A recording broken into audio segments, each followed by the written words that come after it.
Welcome to the first part of Competency 19. In this competency, a beginning teacher should understand mathematical connections and how to communicate those. And honestly, it's a little more than that. Beginning teacher should be able to automatically understand and know and take the concepts and put them into problem solving and automatically know how to relay that and communicate that. Okay, remember that this is part of domain 5, which is 10% of your TExES test. In this video, we will discuss exponential growth and decay. Before we begin, take a nice good look at the different parts of these formulas. As we go along, we're going to discuss which one of them to use and why we're using them. Make sure that you know that R is the growth rate, K is the constant of proportionality, T is time, N is the number of compounding periods. We're going to discuss that a bit in a problem. And then the A0, that means A naught. Remember that the 0 is indexing. That means initial. Whenever you see that index 0, that means something at the start. It could be initial time, initial anything. But for us, it's an initial amount, some kind of given amount. Okay? And then our A is our final amount or whatever amount we're looking for. Please make note that all these initialized items, all these letters can be different. Your A can be P and your A naught can be P naught and so on. It all depends on your textbook and your teacher, your professor. All things are relative. Oh, and right down at the bottom center, make this connection that for exponential growth in the formulas where you're using your E variable, that which is your Euler's E, that it is equivalent to your 1 plus your R over N to the NT. If you don't remember this or you've never seen that, you want to go look that up. But notice how it flows in the chart, and it basically is kind of how we come up with these. It's a basis of how they come up with these formulas. Number 1, let Y represent a mass in grams of radioactive strontium whose half-life is 29 years. The quantity of strontium represented after T years is Y equals 10 times a half to T over 29. How many years will it take for Y to grow to 1.48 grams? Okay, so we're going to use the given equation. And what things grow to are the Y. Okay, that's our future value. So we're going to replace 1.8 for Y and use the given equation. But we are going to use the numeric solver and let it do all the work for us. So Y, arrow up, C's highlighted, that's what you want, press enter. I already have it entered in, okay? So you put in 1.48 here. But then I'm going to arrow down and clear out and type this in again for you, okay? So 10 parentheses alpha Y equals, number 1 is what we want. Then that's 1 over 2, arrow over, close your parentheses. Now we caret up, and now alpha Y equals number 1 again. And for T, we need to say T equals X. And this is valid because, well, we have to do it. But first it's valid because T is the only variable being used, okay? And our calculator only recognizes the X, as you can see. Now go down and put in your 29 years, okay? Push graph, graph again. Remember, you always have to push it twice. Now we see by rounding that option B is what we need. Now let's look at number 2. A bacteria culture doubles in size every 24 minutes. How many minutes are needed for a culture of 4.8 times 10 to the fifth bacteria? Okay, this is our present value, okay? Or in some cases, they call this A naught, meaning initial or beginning. Now we want it to grow to, how long is it going to take for it to be from the A naught to, this is our future, okay, or our actual A value, okay, or they could call it the FV, future value, whatever you want to call it, it's what our goal. So this actually is equal to the Y, okay? All right, so what can we do? Well, we can put this in our solver. Okay, now you don't have to back out and all that. Okay, I usually I back out and start over, but let's not do that. Let's just arrow up and clear what we have, okay, and then put in 4.8 times 10 carry it up to the 5, okay, and then arrow down, okay, clear out what we have, and we are going to say 7.2 times 10 carry it up to the 5. Now, this we have to read the question to figure out how to finish this, okay? We're not just setting them equal to each other or wanna, that's not really what's going on, okay? All right, remember, the equation is, okay, A or Y equals, in this case, okay, to A naught. Now, what do we have going on here? The bacteria culture doubles. Anytime you see that word, pop in a 2. Okay. Now, what's the exponent? Okay. It says 24 minutes. How many minutes are needed for the culture? So that is T over 24. Okay. So we need out of that 24, when it doubles, what do we need? So it's kind of like the half-life, okay? All right. So that being said, let's type that in.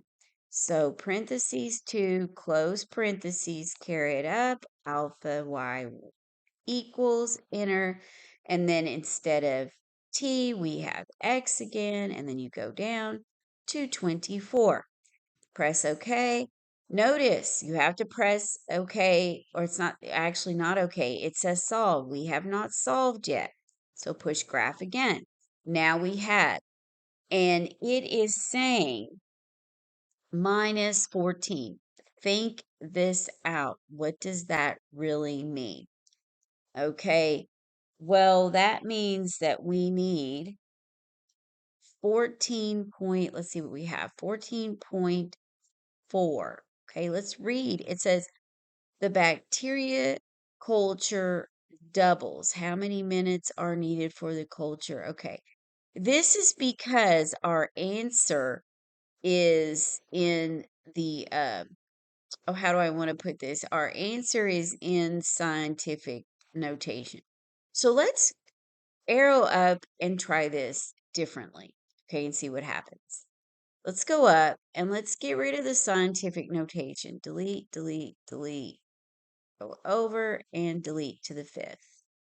Okay, it takes a little bit of work deleting to get rid of that. So now that's what we have. That's what is our future value. So we're going to call that the future value. Now let's go down and get rid of it over here. Delete, delete, delete, arrow up, some more deleting.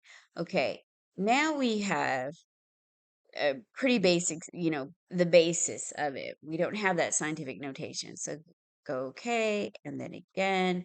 And as you see, it's still going to give us that negative.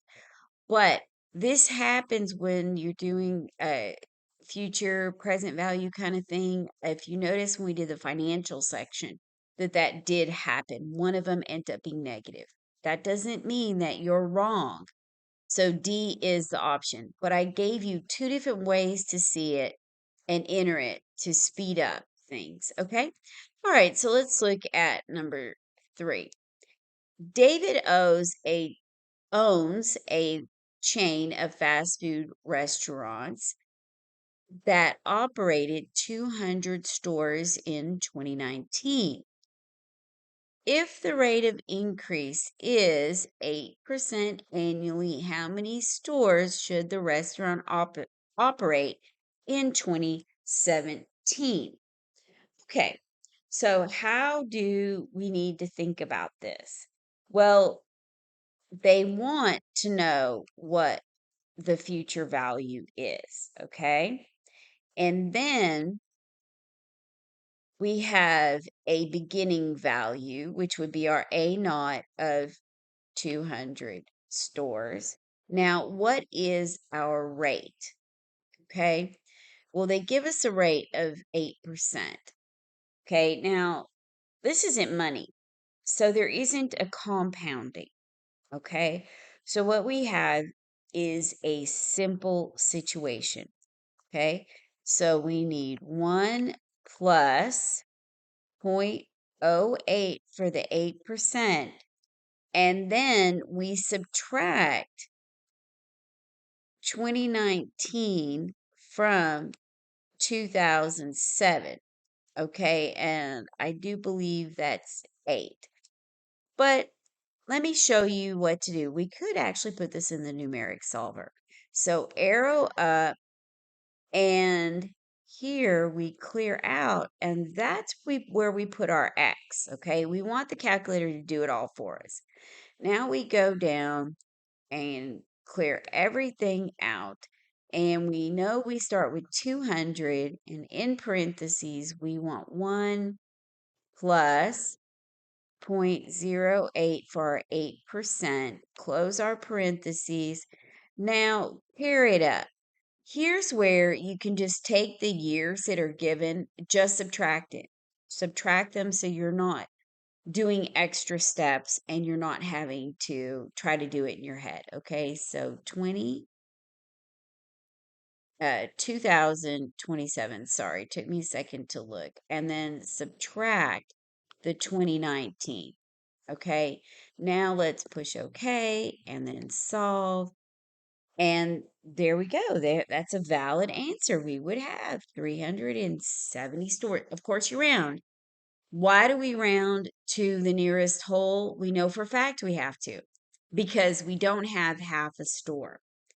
If the question said, how many do you have and are there any under construction? Well, that would be the decimal part, but that's not in any way how the question was asked. Okay. All right, let's go to number 4.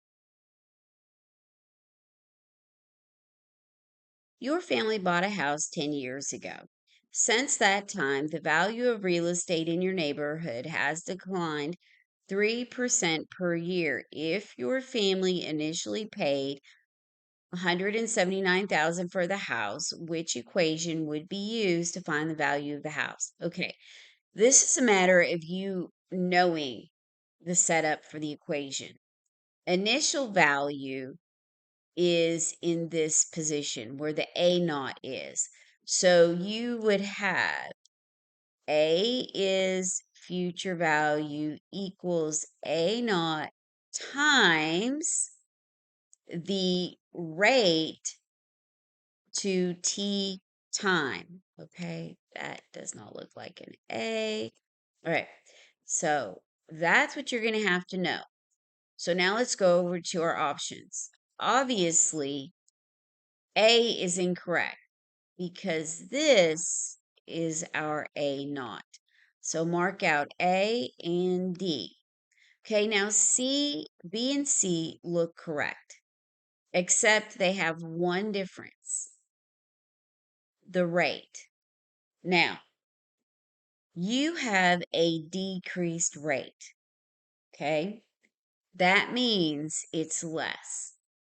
It does not say at a rate of 3%. So what do you have to do? You have to take that point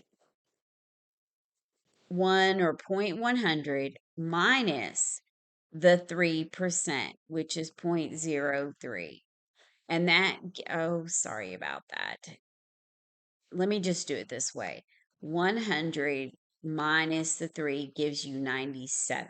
Okay, then divide that by 100. Ooh, I typed that in very wrong. Okay, so 97%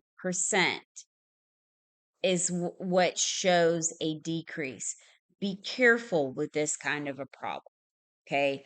And they do come up in eighth grade algebra. Well, eighth grade algebra is high school algebra as far as basic high school algebra for them to pass their STAR test. Okay. As long as we have a STAR test. Okay. But in testing, make them aware of this. Okay.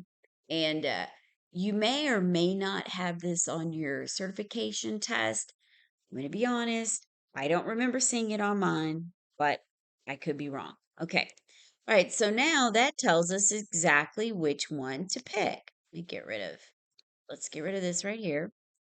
And we know that C is what we want, especially when you see two answers like that. It really clues you in that, hey, I need to go think about this and double check and then make my selection. Okay. So now let's look at number 5. This is a continuation, okay? Notice everything is exactly the same, except it says, how much would the house be today? This is where you take the equation in and you use your numeric solver. Math, arrow up, sees what we want. We have X is already for our A. That's where we want it. Okay, then we need to type in the right-hand side. So go down, clear all this out, and we need 179,000, parentheses, 0.97, close your parentheses, tear it up, and put in the 10 years. Now, push your graph once, push your graph twice. There we go. Do we have something like it? Absolutely. That would be option A. Okay. All right. So let's look at number 6 with the rabbits. Okay. Suppose a rabbit population of 10 rabbits quadrupled every 2 months. How many rabbits will exist after 2 years? Okay. All right. So here's what we need to do. Okay. We know that this is going to be a, exponential situation. All right. So we could put this in the solver. Now we want to know how many rabbits in the end. So arrow up.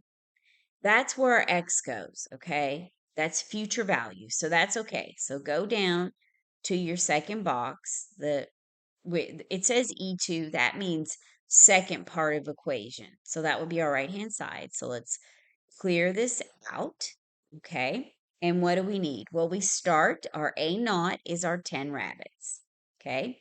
Then in parentheses, we know to put 4 for quadruple. That tells us that's our base. Okay. So that is the quadruple. Put it in there and we're going to carry it up. Okay. Now it quadrupled every 2 months. How many rabbits would exist after 2 years? Okay. Well, what do we need? Let's see. How many months in a year? Okay, remember we need 2 years and this will be up to 2 years. So I say 24 months. Okay, and it says continuous. Wait a second. Quadruples every 2 months. So we need to take our 24 and divide it by 2. Remember, there are 24 months in a year. So you have 24 divided by 2, okay, after 2 years. Okay, so that's because that's our compounding rate. Okay, so we can go ahead and still use 12 like it was 1 year. That's not what it means, though. That's not what the 12 represents. I hope you understand. You're doing the actual time divided by the compounding rate. Okay. So let's do 12, or you could say alpha y equals 1 and just go back up and not even do the math. Say, okay, what's the total amount of time? Well, it's 24. And then you go over and say, well, how often are they compounding? Well, I have it in months now, and now I can divide by 2. That's how you can think about it. So push graph and then graph again, and that gives you a solid number, and we have it. Now, you should have suspected in this situation, it would have been that large number. Okay, we're talking about a lot of bunny rabbits popping out. Okay, and now let's go to number 7. One model for the way disease dies out when properly treated assumes that the rate dy over dt at which the number of infected people changes is proportional to the number y. Okay, the number of people cured is proportional to the number y that are infected with the disease. Suppose that in the course of any given year, that's important. We need to talk about this year right here. Okay. 1 year, the number of cases of disease is reduced by 20%. If there are 10,000 cases today, how many years will it take to reduce the number to 1,000? Okay, this is a mouthful and it's a lot to wrap our head around. However, they're talking about using Euler's E, okay, for population, okay? So that is, we are using A equals A naught at some rate. Okay, oh, I'm sorry. That's why I stopped for a second. I'm like, not, I wrote down the wrong thing. With Euler's E times some kind of a rate times t. Now, here's our issue. We don't know what the rate is. Okay, all we know is it reduced. Okay, and it's giving us a proportional situation. Okay, which looks like a calculus situation. Well, it is and it isn't. Okay, so what do we need to do? We're talking to find the percent. Let's use this 1 year, okay? And only focus on percent. The future value of the percent, the future rate is 80%, okay? And that 80% has 1 as its initial value. That's 100% times Euler's E. Okay. So we don't know, I don't know rate times 1 for 1 year. Okay. All right. So we can clean that up to be 0.8 equals E to the R. That's how we find out what the current rate is, because we have the 80% is the future rate. I know. This was a bit of a confusing situation. All right. If you're not used to answering these, this is how you do it. Okay. Because it says proportional. Okay. So let's go math, carry it up. We're going to use our solver, clear out what you have, and say point A, arrow down, clear out what you have, and then second E, caret up. Now that's where we put in our x. Remember, because when you have one variable, that variable, whatever it is, equals x. Now push enter and enter again. Okay, now this gives us kind of an estimated rate. And yes, there's a negative there. That's because we're talking about future value. Okay, remember that, and I've said it before, that did happen in our financial. Either one of them is going to be negative. And notice you're reducing, or that doesn't have anything to do with it. It's just the way it calculates, okay? All right. Now, so what do we need to do? Okay, we need to estimate this, or you could calculate it different and use the natural logarithm of 80. Okay, but I'm going to say that rate is close to, okay, 0.22. Okay, and let's see what happens. Now we have a rate and we can put in the other values we have. So what do? We arrow up, clear out. Our starting value was $10,000. Arrow down, clear it out. Okay. Now, oh, I did that backwards. I'm sorry. It took me a second.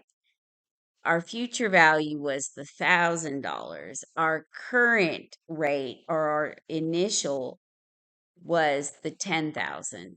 Okay. Now we have Euler's E, second. There's our E. Now let's carry it up. We're going to use 0.22. And now you put your X, because now you're actually looking for the years. Now let's push graph again. And look, even though it gave us that negative, it gave us pretty close to what we want. So that is going to be option C. Now, your decimal part looks different. Why? Because we did this. Okay.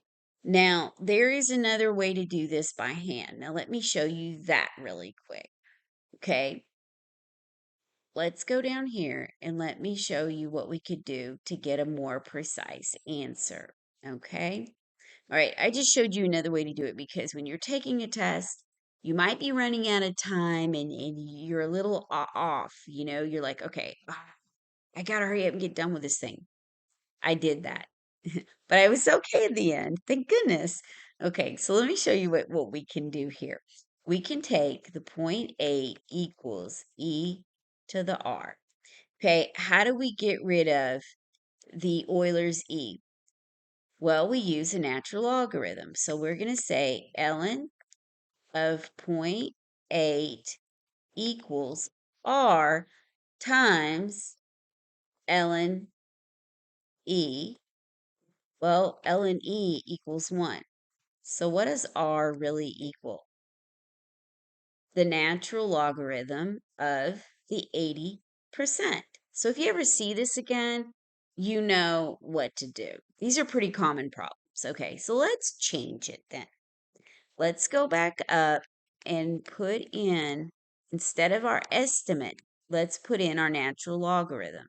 So delete, delete, delete. Okay, so there's our ln 0.8, close the parentheses. Now put in your X, graph.